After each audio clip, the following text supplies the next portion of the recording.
من الشيطان الرجيم.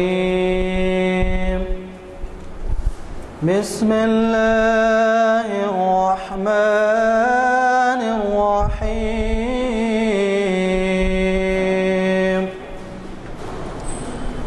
إذا زلزلت الأرض زلزالها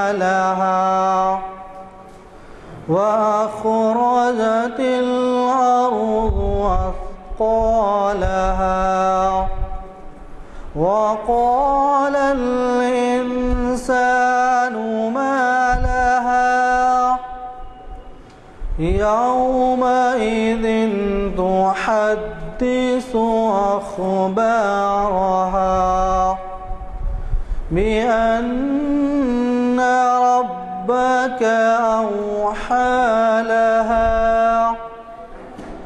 يومئذ يصدر الناس أشتاتا ليروا أعمالهم فمن يعمل مثقال ذرة خيرا يره ومن يعمل مثقال ذرة شرا يره.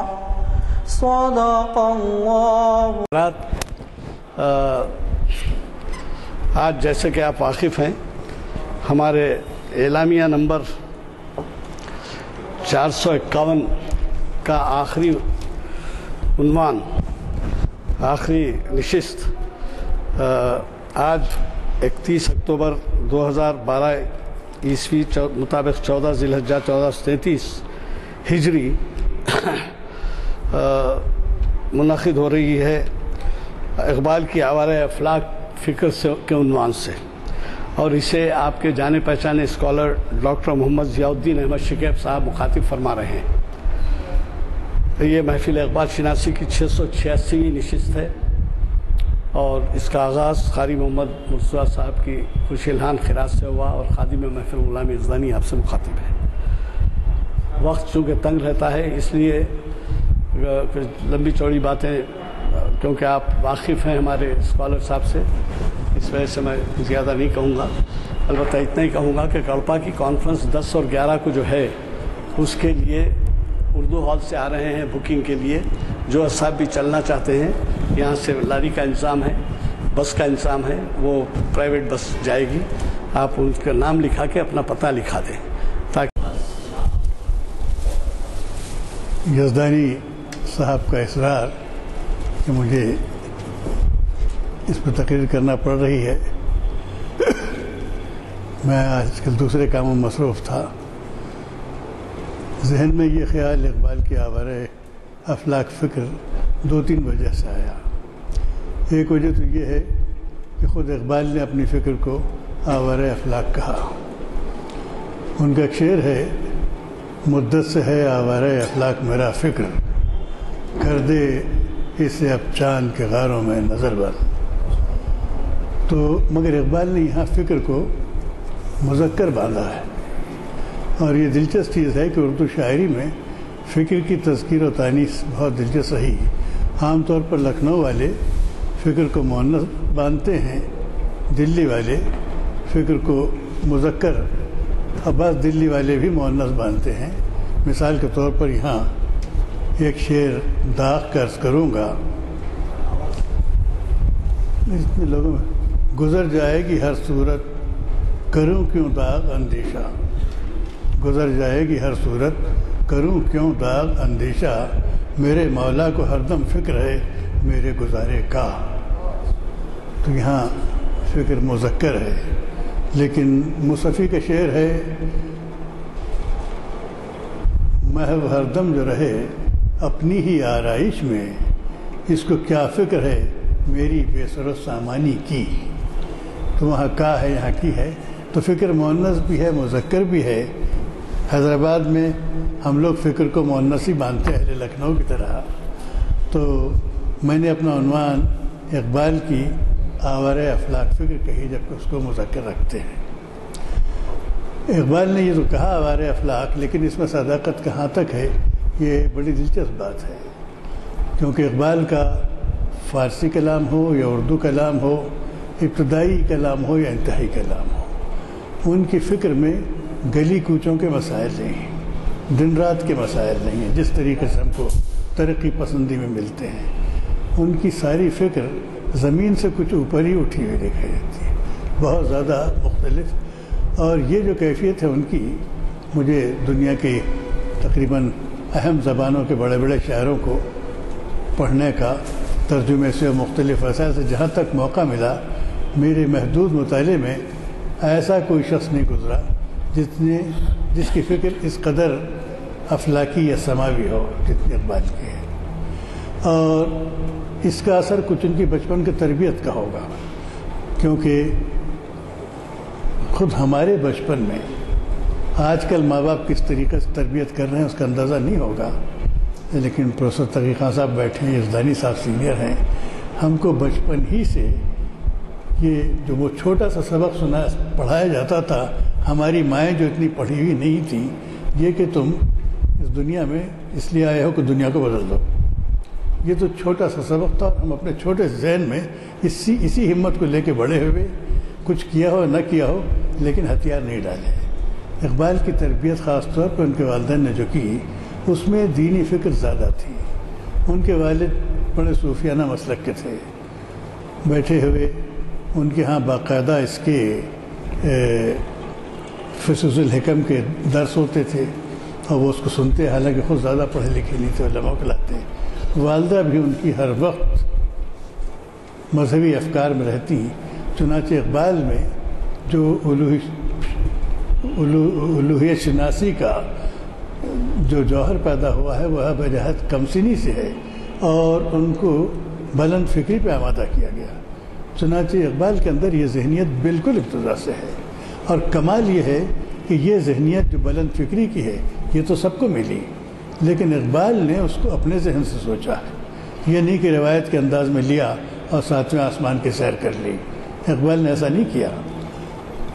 جب انہوں نے اپنا پہلا مجموعہ کلام مرتب کیا ہے، اس وقت ان کے مذہبی خیالات نہ اتنے مربوط تھے نہ اتنے منضبط تھے، وہ ان کا تشکیلی دور تھا، اس کو سوچ رہے تھے۔ اور چنانچہ بانگ درا میں نہ انہوں نے حمد سے شروع کیا نہ نعت سے شروع کیا، پہلی بلندی جو ان کو دکھائی دی وہ ہمالیہ کی دکھائی دی، اور چنانچہ وہاں سے اقبال نے اپنی اور یہ ان کی راستی ہے کہ انہوں نے جو دیکھا جو سمجھا اسی کے لحاظ سے انہوں نے اپنی پہلی نظم وہاں سے شروع کی۔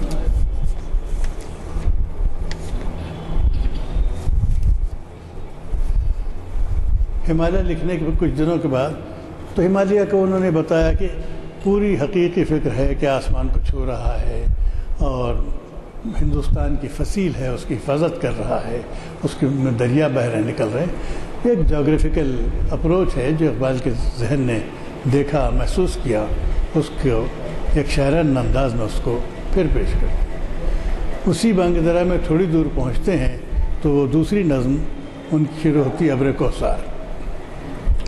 ابر کوثر کو جب دیکھتے ہیں تو ان کو یہ احساس ہوتا ہے کہ یہ ابر تو بہت بڑی چیز ہے، زندگی پہ جتنی زندگی ہے، نباتات ہیں، حیوانات ہیں، سب پانی سے زندہ ہیں، چنانچہ اس کو سرچشمہ زندگی سمجھ کر ابر کو اقبال نہایت خوبصورت خراج عقیدت پیش کرتے ہیں۔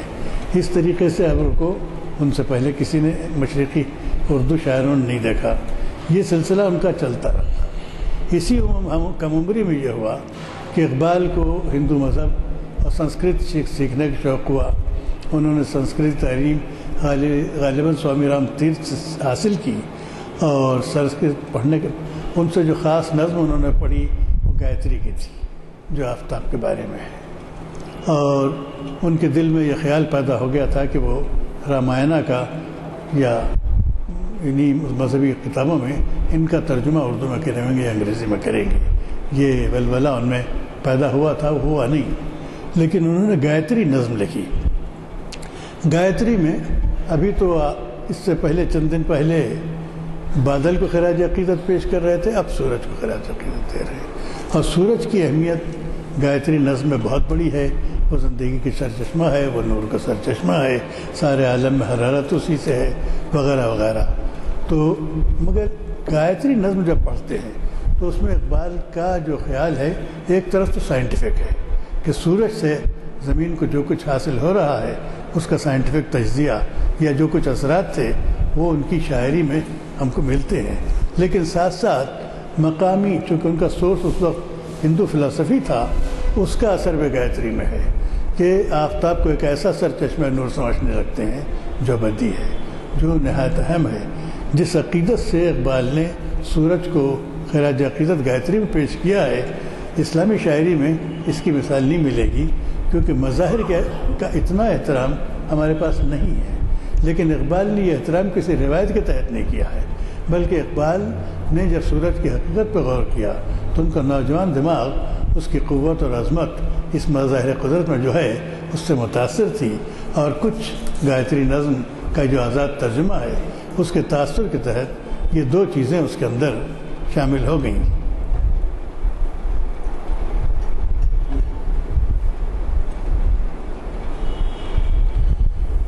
لیکن یہ ان کا جو مشاہدہ ہے حیرت ہے کہ ختم ہی نہیں ہوتا۔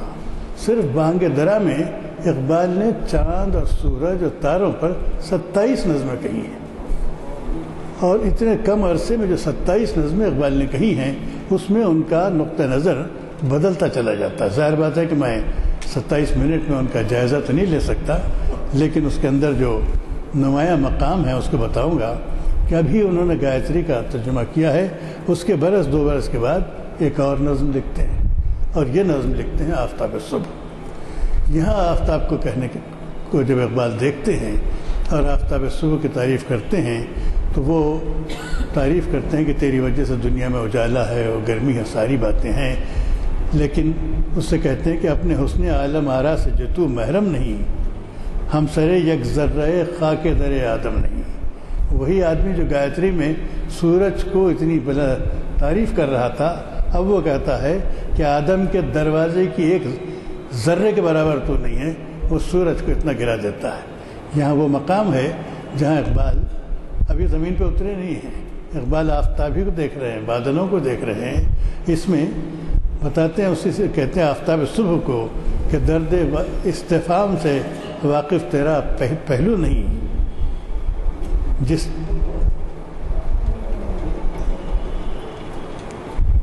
جستجو بے، اور بتاتا یہ ہے کہ تم روشنی دیتے ہو لیکن تمہارے اندر درد نہیں ہے، تمہارے اندر جستجو نہیں ہے نا صاحب، مگر میں نور کا طالب ہوں۔ یہ تو وہاں تک انہوں نے بتایا، اور سورج کو پر تنقید بھی کی کہ اس کا ایک ہی پہلو ہے اور اس کے اندر کوئی تجسس نہیں ہے، کوئی جو انسان کے قلب میں ہے کہ انسان سورج سے بھی دیکھ رہا ہے، چاند کو بھی دیکھ رہا ہے، لیکن اس کے اندر درد استفہام ہے، تجسس ہے، اور اس کی وجہ سے وہ آگے بڑھ رہا ہے۔ یہ تو جہاں ہے وہیں رہتا ہے۔ اس کے بعد اقبال کچھ دنوں میں ماہ نو نظم لکھتے ہیں، اور ماہ نو میں دیکھنے کے بعد ان کو ماہ نو کی جو چیز ان کو بے چین کرتی ہے وہ اس کی روشنی اور اس کی روشنی کا حسن، اور اس میں یہ کہتے ہیں کہ نور کا طالب ہوں میں، نور کا طالب ہوں، گھبراتا ہوں۔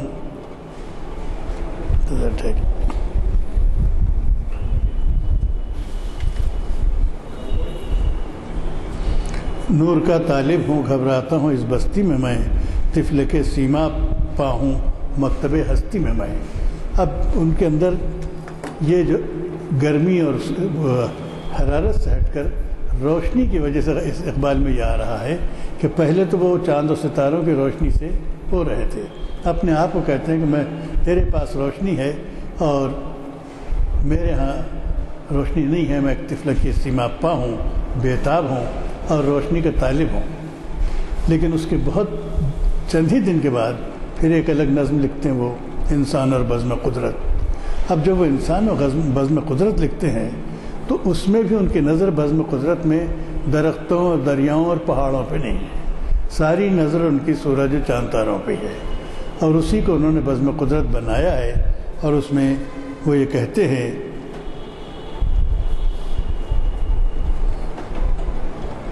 نور سے دور ہوں، ظلمت میں گرفتار ہوں میں، کیوں سیاہ روز سیاہ بخت سیاہ کار ہوں میں۔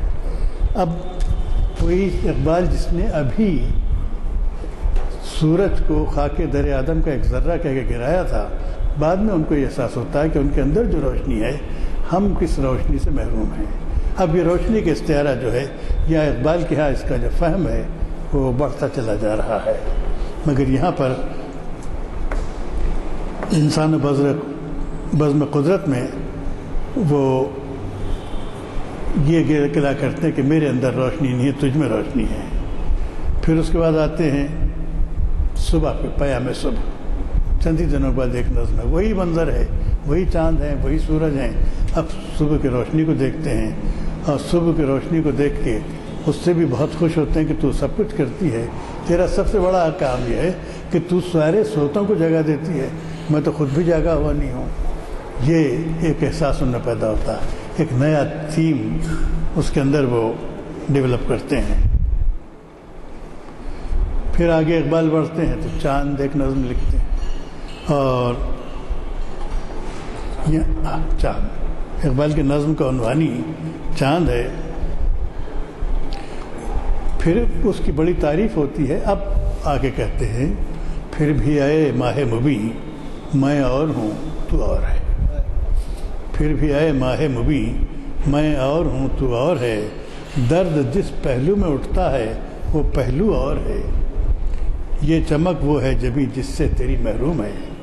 اب یہاں پر اقبال ایک نیا مقام پا رہے ہیں۔ اب تک تو چاند تاروں کی روشنی سے گویا رشک کرتے ہوئے کہہ رہے تھے مجھ میں روشنی نہیں، لیکن اب ان کا معلوم ہو رہا ہے کہ میرے دل میں محبت کے درد کی جو کسک ہے اس کی جو روشنی ہے، یہ روشنی نہ تو چاند میں ہے نہ تارے میں ہے۔ اور اس طریقے سے اقبال خود اپنے آپ کو پہچان رہے ہیں اور کائنات کو پہچان رہے ہیں، اس میں ان کی کوئی مصنوعی کوشش نہیں ہے، بلکہ ایک شاعر ہے جس کے ذہن کا یہ فطری ارتقاء ہے۔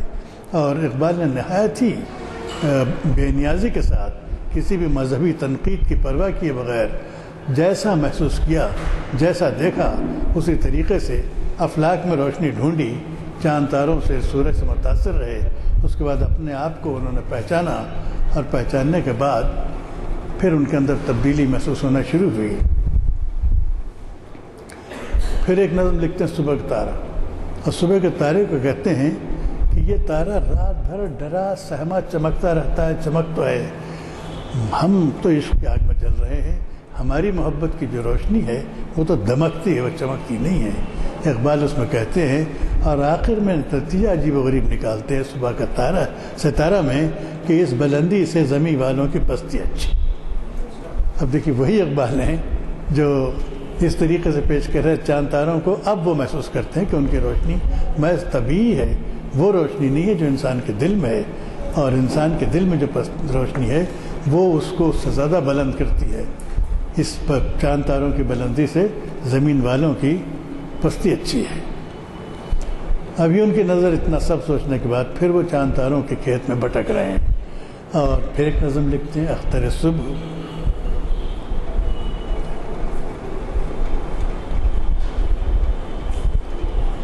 اختر صبح میں بھی یہی ہے کہ وہی کہتے ہیں کہ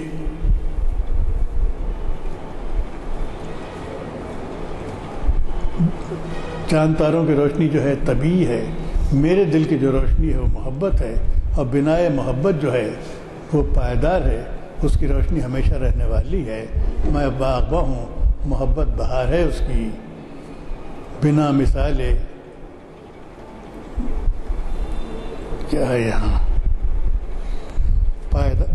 پائیدار ہے اس کی۔ اقبال کو بار بار یہ احساس ہونے لگا، اب یہ احساس ہو رہا ہے جیسے جیسے ان کی اندر بالغ نظر ہی پیدا ہو رہی کہ کائنات کے سارے مظاہر میرے اطراف ہیں، لیکن خود میرے اندر جو روشنی، جو تجسس، جو حرارت ہے، وہ ان سب چیزوں سے ورا ہے۔ اور اب بھی اقبال کا مشاہدہ چاند تاروں کا ختم نہیں ہوتا۔ کس 22ویں 23ویں نظم کو لکھتے ہیں چاند اور تارے، ڈرتے ڈرتے دم سحر سے تارے کہنے لگے قمر سے، چلنا چلنا مدام چلنا، قسمت میں ہے سب شام چلنا۔ یہاں آ کر تاروں کے خرام سے اقبال ایک نتیجے کا اخذ کرتے ہیں، ایک نتیجہ یہ کرتے کہ اگر ساکت و جامد ہو تو اس کے اندر نہ روشنی ہے نہ کچھ ہے. ہم کو ان سے جو چیز ملنا چاہیے وہ حرکت کا سفر ہے. چنانچہ اقبال تاروں کی گردش سے حرکت کا سبب لیتے ہیں اور اس کی اہمیت پر لا کے اپنی اس نظم کو ختم کرتے ہیں. انجام ہے اس خرام کا حسن، آغاز ہے عشق انتہا حسن. حرکت انسان میں عشق سے پیدا ہوتی ہے. عشق کریز ہے کسی چیز کے حاصل کرنے کے لیے ہو، چھوٹی سے چھوٹی چیز سے لے کر بڑے سے بڑے الوہی مقاصد تک. جب عشق اور یہ کریز پیدا ہوتا ہے تو آدمی میں حرکت پیدا ہوتی ہے. یہ اقبال کہتا کہ ابتدا ہے لیکن اس کا حاصل حسن ہے. اس کو اقبال نے بہت اور جگہ پر کئی طریقے سے پھیلایا ہے، اور اس طریقے سے اقبال کی نظمیں چاند تاروں سے روشنی لیتے ہوئے یہ مرحلے طے کرتی ہیں کہ پہلے وہ ان سے مروب ہوتے ہیں، پھر ان سے متاثر ہوتے ہیں، پھر ان سے انسان کا مقابلہ کرتے ہیں، پھر انسان کی ذات اور مقام کی بلندی اور رفعت کا نتیجے کا وہ اخراج کرتے ہیں. لیکن اقبال جب یہ ان بلندیوں کو دیکھ رہے ہیں، ان کے دیکھنے کے ساتھ ان کو یہ بھی احساس ہوتا ہے کہ سوسائٹی میں ہمارے پاس جو لوگ ہیں ان میں اس کا احساس بہت کم ہے. چنانچہ اقبال کی فکر میں جہاں چاند تارے و ستارے ہیں وہاں اسپیسز فضائیں بھی ہیں. فضائی تصور کا جو پھیلاؤ ہے اس کو اقبال بہت اہم سمجھتے تھے، اور اس کے لیے لوگوں کو مختلف انداز میں انہوں نے شعر کہے ہیں، اور یہ کوشش کی ہے کہ ہمارے جو ساتھی ہیں ان میں بھی ہم وہی تصور پیدا کریں کہ ان کا ذہن اور ان کی فکر محدود نہ رہے. جیسے کہتے ہیں ایک جگہ، تو جس کو سمجھتا ہے فلک اپنے جہاں کا، تو جس کو سمجھتا ہے فلک اپنے جہاں کا، شاید یہ زمیں ہو کسی اور جہاں کی. تو ایک شعر کہہ کے انہوں نے ہماری فکر کو جو استخلاص اور جو وسعت عطا کی ہے وہ بہت اہم ہے. ایسی ان کی اور مثالیں ملیں گی. ایک جگہ کہتے ہیں وہ کہ بالائے سر رہا ہے تو ہے نام اس کا آسمان. چونکہ سر کے اوپر ہے اسی لیے ہم اس کو آسمان کہتے ہیں. بالائے سر رہا ہو تو ہے نام اس کا آسمان، آیا جو زیر پر تو یہی آسمان زمین. اگر ہماری پرواز آسمان سے اوپر ہو جائے تو وہ زمین ہو جائے گا. یہ وہ دور بھی نہیں تھا کہ لوگ ہوائی جہاز سے سفر کر رہے ہوں، لیکن اقبال نے ہمارے ذہنوں کو میں کشادگی پیدا کرنے، ان کے ڈائمنشنز کو پھیلانے کے لیے جو آفاقی شعور یا فضائی شعور پیدا کیا، اور جو جس طریقے سے انہوں نے یہ نظمیں کہی ہیں وہ اپنی جگہ نہایت اہم ہے. اور یہ سلسلہ ان کا مستقل رہا ہے. اس میں ایک اور بڑا اہم پہلو یہ ہوتا ہے کہ ہمارا پورا اسلامک لٹریچر، اس میں ایک آیے قرآنی کی تفسیر ہر جگہ ملتی ہے. ابھی میں دکن کے قدیم 17ویں صدی کے اہل قلم ملا وجہی کی کتاب صبرس دیکھ رہا تھا. تو صبرس میں ملا وجہی آیے کریمہ کہ نفخت فیہ من روحی، کہ اللہ پاک نے اپنی روح میں سے آدم میں پھونکا، اس کی شرح کر رہے ہیں، کرتے ہوئے لوگوں کو بتا رہے ہیں کہ وہ تو تمہارے اندر ہے، تم سے قریب ہے، تم پہچانتے نہیں ہو. ان کی ترکیبیں، ان کے استعمال بہت زیادہ ہیں. جیسے وہ کہتے ہیں کہ کمر میں کھیسا ہے تو پیسہ مانگتے پھر رہا ہے، سر میں پھولاں کے ہاراں بندھے ہیں، ناک میں بانس نہیں آتی. ایسی مختلف دکنی مثالیں دیکھیں. انہوں نے اس شعور کو جو آدمی کے اندر الوہی شعور ہے اس کو بتانے کی کوشش کی ہے. اور ظاہر بات تمام صوفیہ نے، اور صوفیہ سے پہلے تمام مذاہب اس بات پہ متفق ہیں کہ انسانی روح کا تعلق الوہی ہے.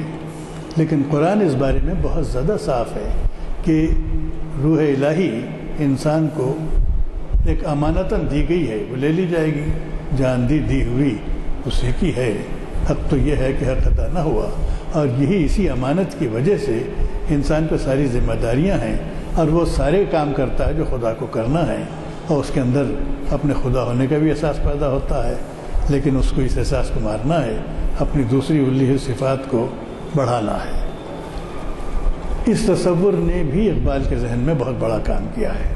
جب وہ اپنے راست مشاہدات مظاہر قدرت سے آگے بڑھتے ہیں تو یہ ان کی روایتی تعلیم یا قرآنی تعلیم کا یہ جو مسئلہ تھا یہ ان کے دل میں روشن ہونا شروع ہوتا ہے، اور پھر ان کی آفاقی فکر چاند تاروں سے ہٹ کر فضاؤں میں اور زیادہ پھیلنا شروع ہوتی ہے، اور پھر وہ کہتے ہیں جیسے بہت اشعار ہیں کہ میں بندہ خاکی ہوں، میں بندہ خاکی ہوں مگر شکر ہے تیرا، رکھتا ہوں نہا خانہ لاہوت سے پیوند۔ اب لاہوت اور اقبال کی جو نسبت کے اشعار ہیں آپ کو مجھ سے زیادہ یاد ہوں گے کہ یہ ڈائمنشن اقبال نے جو پیش کیا ہے، اس سے اقبال نے اپنے قاری کے ذہن میں جو کائنات کا، جو ماورائیت کا، جو لاہوت کا جو احساس پیدا کیا ہے، یہ انہوں نے کسی منطق سے نہیں پیدا کیا ہے، بلکہ ان کے سارے پیش کرنے کے طریقے شاعرانہ اور استعاراتی ہیں۔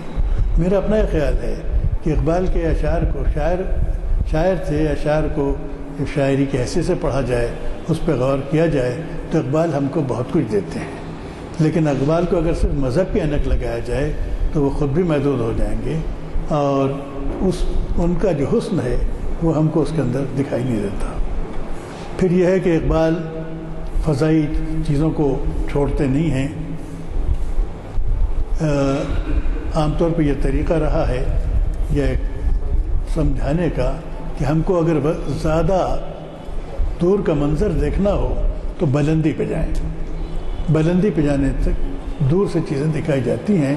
چنانچہ آرٹ کے اس پہلو کو مختلف لوگوں نے استعمال کیا ہے، جیسے آسکر وائلڈ نے ایک بچوں کی کہانی لکھی ہیپی پرنس، تو شہر میں ایک بہت اونچا ٹاور رہتا ہے، اس کے اوپر ایک پرنس کا مجسمہ رہتا ہے جس کے کپڑے سونے کے پتوں سے بنے ہوئے، جس کی آنکھوں میں نیلم لگے ہوئے، بہت قیمتی چیزوں سے بنا ہوا ہوتا ہے، اور چونکہ وہ پورے شہر کا منظر دیکھتا ہے تو کہیں دیکھتا ہے کہ ایک بیوہ عورت ہے، اس کے بچے بھوکے بیٹھے ہیں، کہیں کوئی دیکھتا ہے کہ کوئی بیمار ہے وغیرہ وغیرہ، تو چنانچہ ہیپی پرنس روتا رہتا ہے باوجود اس کے کہ اس کی آنکھیں سبھی ہیں۔ پھر ایک پرندہ آ کے وہاں بیٹھتا ہے اور ہیپی پرنس کہتا ہے کہ میری آنکھوں کو یہ روبی لے جاؤ، اور یہ لے جا کر تو فلاں عورت کو جو کپڑے سیتے بیٹھی ہے وغیرہ وغیرہ۔ تو بلندی پہ لے جانا ضروری ہے، بلند خیالی سے وہ کہتے ہیں جس کا احاطہ بڑا ہو، جو آدمی زیادہ دور تک دیکھ سکے۔ اور کئی رائٹرز نے، سوسیالوجسٹ نے، میں گلن اینڈ گلن کی سوسیالوجی کی کتاب پڑھ رہا تھا، وہ بھی کہتا ہے کہ شہر کے سب سے بڑے ٹاور پہ چڑھ جاؤ تو دیکھو کہ دواخانے میں کیا ہو رہا ہے، بینک میں کیا ہو رہا ہے، اور مسافر کیا کر رہے ہیں میدان جنگ، سارے مناظر دکھانے کے لیے بلندی پہ لے جانا بہت ضروری ہے۔ لیکن ان لوگوں سے پہلے اقبال نے اس طریقے کو اپنایا، اور انہوں نے ایک بڑی خوبصورت نظم فارسی میں لکھی۔ اس فارسی نظم کا نام ہے سرود انجم۔ وہ یہ ہے کہ تارے ہیں اور تاروں کا جھنڈ، ظاہر بات ہے متحرک ہے، وہ گزر رہا ہے، لیکن خاموش نہیں گزر رہا ہے، وہ گاتا ہوا گزر رہا ہے۔ ان کا جو گیت ہے اس کو اقبال نے فارسی میں پیش کیا ہے۔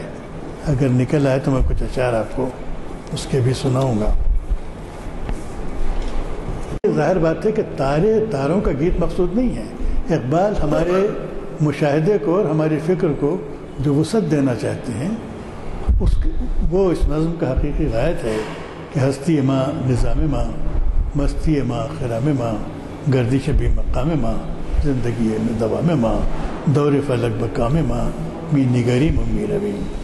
قصہ یہ ہماری ہستی ہے، ہم چل رہے ہیں، ہمارا خرام ہے، زندگی ہماری مرضی کے مطابق ہے، لیکن ہم اوپر سے، یعنی انسان کا زمانہ تو اس کے ناموافق ہے، لیکن دور فلک بکام ماں، زمانہ ہمارے مقصد کے مطابق ہے، ہم انڈسٹرب چلتے ہیں اور نہایت عافیت کے ساتھ آگے بڑھ کے دیکھ رہے ہیں، اور یہاں سے بیٹھ کے ہم دنیا کا تماشا دیکھ رہے ہیں جس میں جلوہ گاہ شہود کو دیکھ رہے ہیں، بت کدہ نمود کو دیکھ رہے ہیں، زندگی کے اندر جو تنازل البقاء ہے اور کشمکش وجود ہے اس کو ہم دیکھ رہے ہیں، میدان جنگ میں گرمی کارزار کو دیکھ رہے ہیں، بڑے بڑے پختہ کار لوگ بیٹھے ہوئے کیسی کیسی بچگانہ حرکتیں کر رہے ہیں اس کو بھی ہم دیکھ رہے ہیں، تخت و تاج کو بھی دیکھ رہے ہیں، پھر ان کا دار پہ آنا اور ان کا مارا جانا اب ہمارے سامنے ہو رہا ہے، یہ ہم دیکھ رہے ہیں، اور زمانوں میں تبدیلی آ رہی ہے۔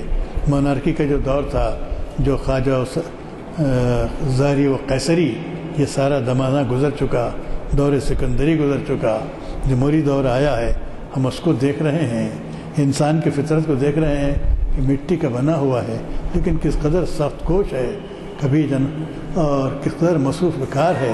ابھی یہ دیکھتے ہیں ہم اس کو کہ وہ بیٹھا ہوا بس میں نوش میں شراب پی رہا ہے، ابھی تھوڑی دیر میں دیکھتے ہیں کاندھے پہ جنازہ لیے ہوئے جا رہا ہے۔ یہ عجیب و غریب ہے، مگر اس کی مصروفیت کا یہ حال ہے کہ فطرت نے اس کو میرے جہاں بنایا ہے، لیکن ہم یہ دیکھ رہے ہیں کہ اس کے کان چھدے ہوئے ہیں اور اس میں غلامی کے حلقے پڑے ہوئے ہیں، اس نے اپنے آزادی کو پہچانا نہیں ہے، آگے بڑھ نہیں رہے ہیں۔ اب یہ اقبال گویا سرود انجم میں تاروں کے ذریعے کہلاتے ہوئے زمین کا مشاہدہ کر رہے ہیں۔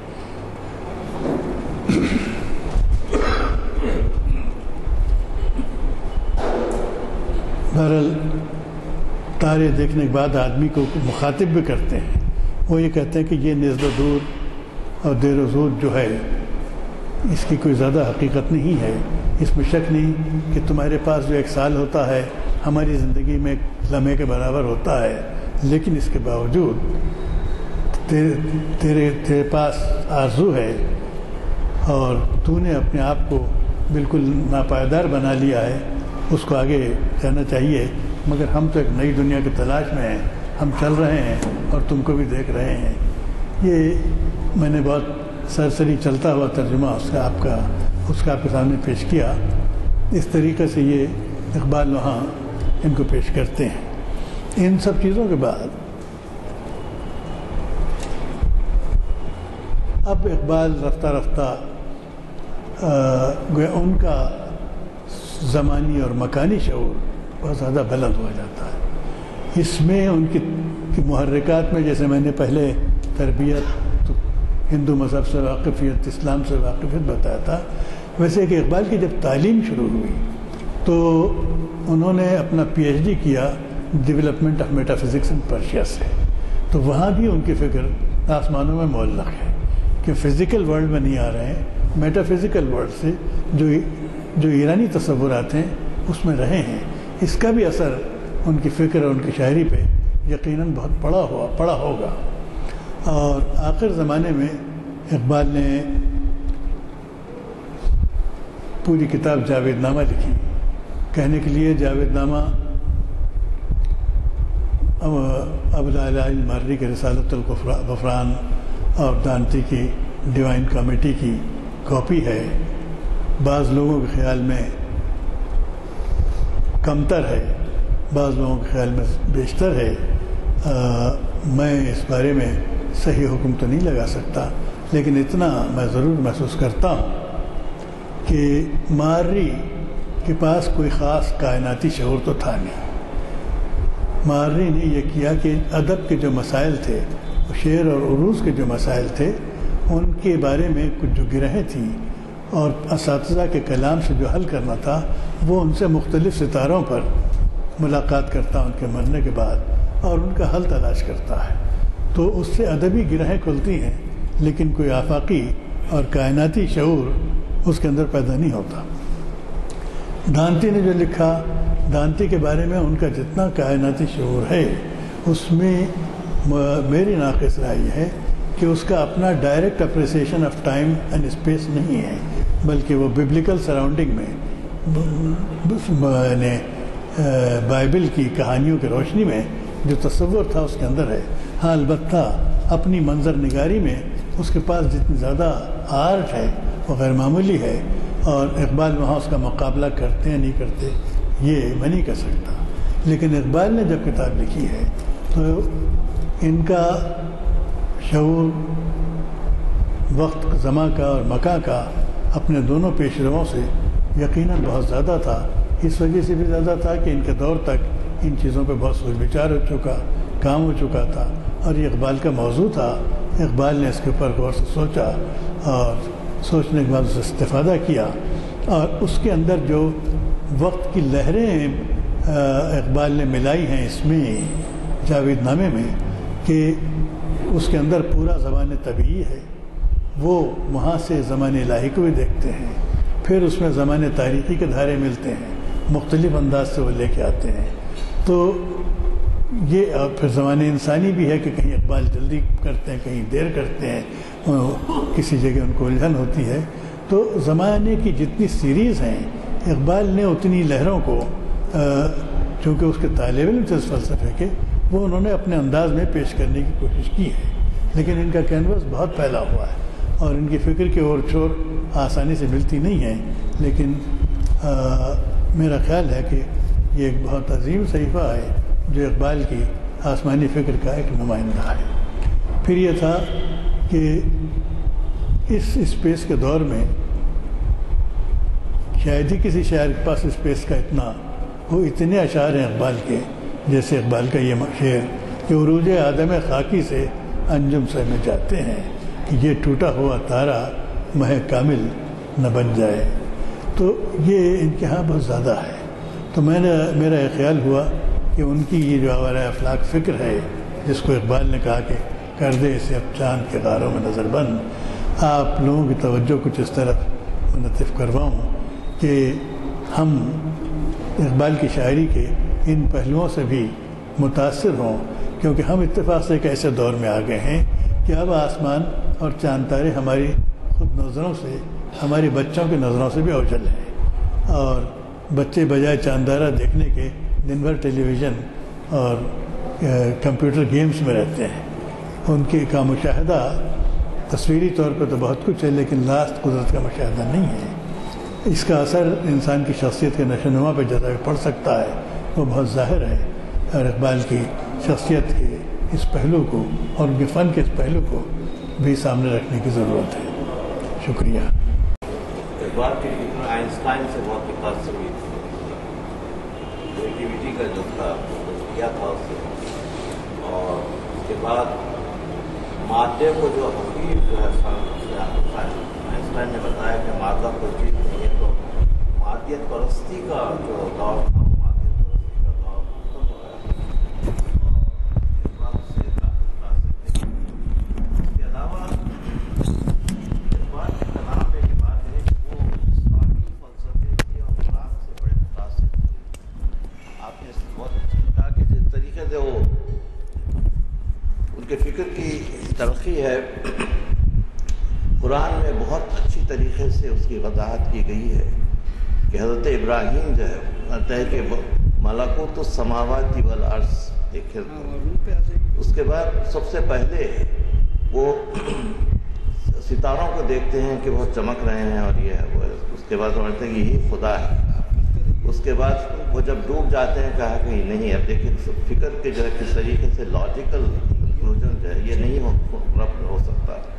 اس کے بعد چاند نکلتا ہے، وہ چاند بھی ڈوب جاتا ہے. اس کے بعد سورج نکلتا ہے، کہتے ہیں تو بہت بڑا ہے اور سب سے یہ جب نہیں کہا کہ بس سوائے اللہ کے اور کوئی چیز نہیں ہے اسلام. اس طریقے سے تو اسلام کی جو فکر ہے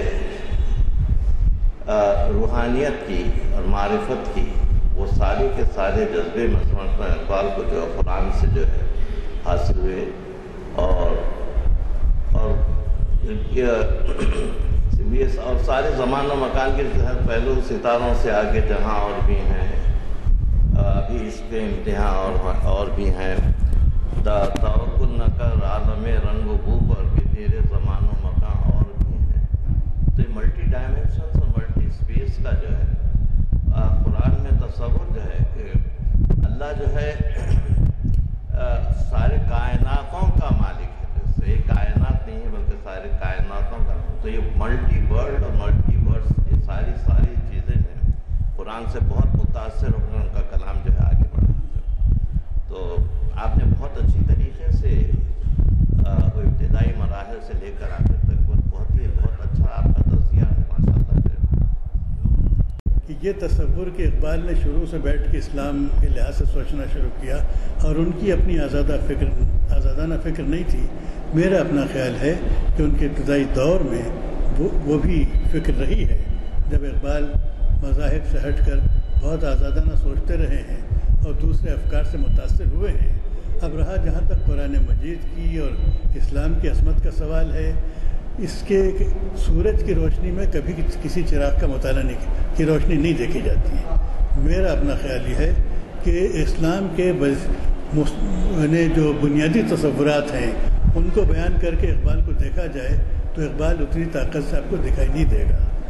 یقیناً اقبال کے لیے ان کا روحانی سرچشمہ اسلام رہا ہے، ایک خاص مرحلے پہ یہ چراغ روشن ہوا اور اقبال اس میں گویا آگے بڑھے ہیں۔ اب رہا جہاں تک ان کی فارسی شاعری وغیرہ ہے، اس میں جو انہوں نے تصورات پیش کیے ہیں وہ بہت زیادہ واضح ہیں ان چیزوں میں۔ اور آئنسٹائن وغیرہ کے ظاہر بات ہے آپ کا موضوع ہے، آپ بہتر جانتے ہیں، میں تو اس بارے میں نہیں کہہ سکتا، لیکن زمان و مکان کے بارے میں اقبال آئنسٹائن سے نہیں، سب سے پہلے عراقی سے متاثر ہوئے ہیں، عبد الکریم الجیلی سے متاثر ہوئے ہیں، پھر ان کی اپنی ذاتی فکر ہے، پھر معاصر لوگوں میں زمان و مکان کے بارے میں خاص طور پر تو وہ برسوس رہے ہیں اور اس پر تو انہوں نے کتاب لکھ ڈالی ہے، تو ان کے فکر کے سرچشمے بہت ہیں۔ جیسے انہوں نے کہا تھا کہ پڑھ لیے میں نے علوم شرق و غرب، روح میں باقی اب تک درد کرب۔ یقیناً اسلام اقبال کے فکر کا ایک بہت اہم سرچشمہ ہے، لیکن اگر اقبال کو آپ ایک اسلامی نمائندے کے حصے سے دیکھیں گے، اقبال مفسر بھی بن سکتے تھے، اقبال محدث بھی بن سکتے تھے بھی، ان میں اتنی صلاحیت تھی کہ مفسر بن جائیں، وہ ایک محدث بھی بن سکتے تھے، وہ ایک فقیہ بھی بن سکتے تھے، لیکن میں نہ صوفی ہوں، نہ ملا، نہ محدث، نہ فقیہ۔ سب سے بڑا اہم میرا کام یہ ہے، میرے سامنے مسئلہ یہ ہے کہ اگر ہم اقبال کو بحیثیت شاعر کے دیکھیں، جس حیثیت سے انہوں نے اپنے آپ کو پیش کیا ہے، تب اقبال کی فکر کا صحیح حسن اور ان کے پیام کی صحیح افادیت ملت کو پہنچ سکتی ہے۔ اور مجھے اکثر اسلامی جلسوں میں یہ ہوا کہ ہم نے گھنٹوں محنت کر کے اقبال پر تقریر کی، بعد میں لوگوں نے 3 قرآنی آیتیں جو مربوط ہو یا نہ ہو پڑھ دی۔ نتیجہ ہے کہ قرآنی آیتوں سے لوگوں کے ذہن میں روشنی پیدا ہونے کی اندھیرا پیدا ہو، تو وہ اپنی جگہ الگ چیز ہے۔ اسلام میں اتنی چیزیں ہیں کہ اقبال کے ہزار اقبال ہیں، ان سے پہلے کے بڑے بڑے لوگ ہیں، مگر اس بیچارے نے اقبال نے اپنی حد تک جو کوشش کی ہے اس کے ہلکے سے خطوط میں کچھ آپ کی خدمت میں عرض کرنا چاہ رہا تھا، لیکن آپ نے جس توجہ سنا اور جو رائے دی یہ میرے لیے باعث احساس ہے۔ شکریہ۔ دہرانے کی ضرورت نہیں ہے، صرف اتنا واضح کر دیتا ہوں کہ اگلا خطاب بھی 4 شنبے کو آپ ہی کا ہے اور اس میں عنوان درج ہے۔ دوسری بات یہ ہے کہ فارسی کے بارے میں اعلان ہوا تھا کہ جو حضرات فارسی سیکھنے کے خواہش مند ہیں، ہفتے میں 2 یا 3 جیسے بھی دن ہوں مقرر کیے جائیں گے، 1 گھنٹے کے لیے یہاں پر درس ہوگا۔ وہ حضرات اپنی قابلیت، اپنی عمر، اپنا پتہ یہ تمام جو ہے تحریر کروائیں، نماز کے بعد لکھ لیا جائے گا، آج نہیں کل، کل نہیں پرسوں، ابھی تو شروع نہیں کر رہے ہیں، پہلے کلیکٹ کیا جا رہا ہے۔ دوسرے یہ کڑپا میں اردو کانفرنس جو ہو رہی ہے اس کے لیے یہاں سے اردو ہال سے ارینجمنٹ ہے سواری کا، اور وہ بس جائے گی۔ جو حضرات چلنا چاہتے ہوں وہ ہمارے ظہور صاحب آئے ہیں اردو ہال کے، وہ نام نوٹ کریں گے اور تفصیلات آپ کو بتلائیں گے کہ کب نکلیں گے اور کب واپس آئیں گے، ذرا وہ بھی آپ درج کروا دیں۔ ہم کڑپا جا، کسی کو سوال کرنا ہے تو کریں ورنہ دعا ہوگی۔ ہوائی غالب و طاعتی خلیل معصیتی کثیر لسانی مقر فی الذنوب فکیف حیلتی یا ستار العیوب یا کشاف الکروب یا غفار الذنوب اغفر ذنوبی کلہا۔ کسی دن بھی یہ مس نہیں کیے، آخری میں جو رپورٹنگ ہوئی اس میں کچھ تاخیر ہوئی تو وہ مجھ سے آتے ہیں، میرے خیال سے پہلے یہ بولے کہ مجھے آخری خطاب سننے کا موقع نہیں ملا۔ اور ایک دوسری بات میں نے پہلے بھی کہا تھا آپ سے کہ ہمارے دوسرے ساتھی، ان کے ساتھی ڈاکٹر شمشاد صاحب کا آپریشن ہوا ہے، ان کے لیے دعا بھی ہوئی تھی، پھر بھی ہم دعا کر رہے ہیں کہ وہ صحت مند ہو جائیں، کیونکہ مقرر صاحب نے آتے ہی پوچھا کہ کہاں ہیں شمشاد صاحب،